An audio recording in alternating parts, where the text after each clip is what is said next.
Hello viewers, আমি jasmine বলছি। এই মুহূর্তে আপনারা সবাই কানেক্টেড আছেন জেসমিনস বেবি কেয়ার টক ইউটিউব চ্যানেলটির সাথে। আপনার বাচ্চা কি পড়তে চায় না, মোবাইল নিয়ে বসে থাকে?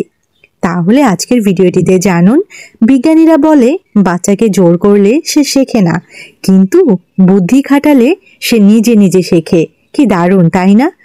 আজকের এই ভিডিওটিতে আপনারা জানুন 6টি প্রমাণিত কৌশল যা ডক্টর এপিজে আব্দুল কালাম বলেছেন, শেখার নয় শেখার আগ্রহ করুন। কল্পনা করুন তো, আপনার সন্তান নিজে থেকে বই খুলছে, প্রশ্ন করছে, নতুন কিছু শিখতে আগ্রহ দেখাচ্ছে। এটাই কিন্তু স্মার্ট প্যারেন্টিং। আজকের ভিডিওটিতে আমরা জানব গবেষণা ভিত্তিক সেই 6টি কৌশল যা শিশু মনকে পড়াশোনায় আগ্রহী করে, আত্মবিশ্বাসী করে এবং ভবিষ্যতে নেতৃত্ব দেওয়ার মানসিকতা তৈরি করে। চলুন তাহলে ঝটপট ভিডিওটি শুরু করি। তো 6টি বৈজ্ঞানিক কৌশলের মধ্যে প্রথম কৌশলটি হচ্ছে কিউরিসিটি ট্রিগার টেকনিক, কৌতূহল জাগিয়ে শেখানো। গবেষণা কি বলে? গবেষণা বলে যেসব বাচ্চার মধ্যে কৌতূহল জাগে তাদের শেখার ক্ষমতা 40% বাড়ে, 40% বাড়ে। তো কৌশলটি কি?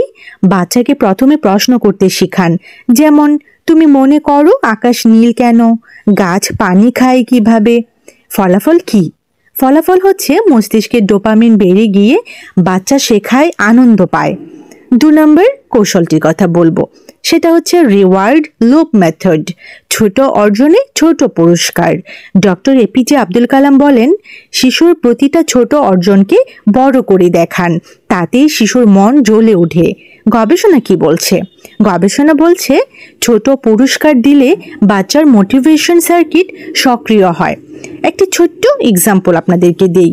আজ 20 মিনিট মানে আজ 20 মিনিট পড়লে তাকে 5 মিনিট নিজের পছন্দের খেলা খেলতে দেওয়া হবে। হোমওয়ার্ক শেষ হলে একটা স্টিকার, রিওয়ার্ড, পুরস্কার দেওয়া হবে। এতে কি হয়? এতে বাচ্চা পড়ে বাধ্য হয়ে নয়, আনন্দ পেয়ে। 3 নম্বর কৌশলটিতে চলে যাব, সেটা হচ্ছে চয়েস বেসড লার্নিং, বিকল্প দিয়ে শেখানো।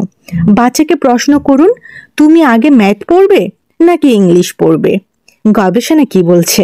গবেষণা বলে বাচ্চাকে ছোট সিদ্ধান্ত নিতে দিলে সেলফ কন্ট্রোল বাড়ে, পড়াশোনা চাপ মনে হয় না তখন আর বাচ্চার কাছে।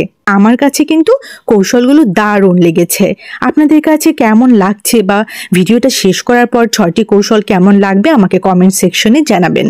4 নম্বর কৌশলে চলে যাব, সেটা হচ্ছে short burst study formula, 25 minute পড়া প্লাস 5 মিনিট বিরতি।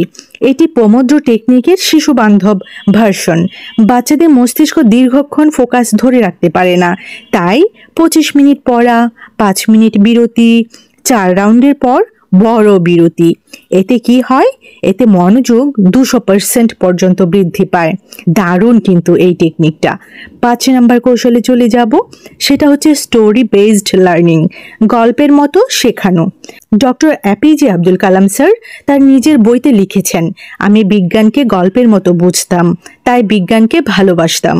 যে বিষয়ে বাচ্চা আগ্রহ পাচ্ছে না সেটাকে গল্পের মতো বোঝান। ছোট্ট একটা এক্সাম্পল আপনাদেরকে দেই। ম্যাথমেটিক্সে যখন বাচ্চাকে ভাগ শেখাবেন তখন কেক ভাগ করা কিভাবে, মানে কেক এক্সাম্পল দিয়ে বাচ্চাকে ভাগ করাটা শেখাবেন। সায়েন্সে ঘর্ষণ কিভাবে বোঝাবেন, স্লিপার কেন কম পিছলায়। বাংলায় সারাংশটা যখন বোঝাতে যাবেন তখন বোঝাতে পারেন বন্ধুকে গল্প বলে বোঝানো। তো এইরকম ছোট ছোট এক্সাম্পল দিয়ে যদি বাচ্চাকে বোঝাতে পারেন গল্পের আকারে, তাহলে আমার মনে হয় বাচ্চারা পড়াশোনাটাকে আর চাপ মনে করবে না। খুব ইন্টারেস্টিং কিন্তু এই টেকনিকটি। যাই হোক, 6 নম্বর কৌশলে চলে যাব। 6 নম্বর কৌশলটি হচ্ছে রোল মডেল অ্যাক্টিভেশন। আপনি যা করেন শিশুরা সেটাই শেখে। গবেষণা কি বলছে? গবেষণা বলছে শিশুরা 60 থেকে 70% শেখে অনুকরণ করে, ইমিটেট করে। যদি আপনি বই পড়েন সে বই পড়বে, যদি আপনি স্ক্রিন কম ব্যবহার করেন সেও কিন্তু তাই করবে। ডক্টর এপিজে আব্দুল কালামের একটি বিখ্যাত উক্তি রয়েছে এই বিষয়ে, a child becomes what you show, not what you say. দারুণ কিন্তু। Last but not least, finally আমি আপনাদের উদ্দেশ্যে যেটি বলবো সেটা হচ্ছে শিশুকে তিরস্কার নয়, তার কৌতূহলকে প্রশংসা করুন। কারণ আজকের একটি সঠিক অভ্যাসই আগামী দিনের গুণী মানুষ তৈরি করে। মনে রাখবেন, আপনার সন্তানই আপনার ভবিষ্যৎ ইনভেস্টমেন্ট।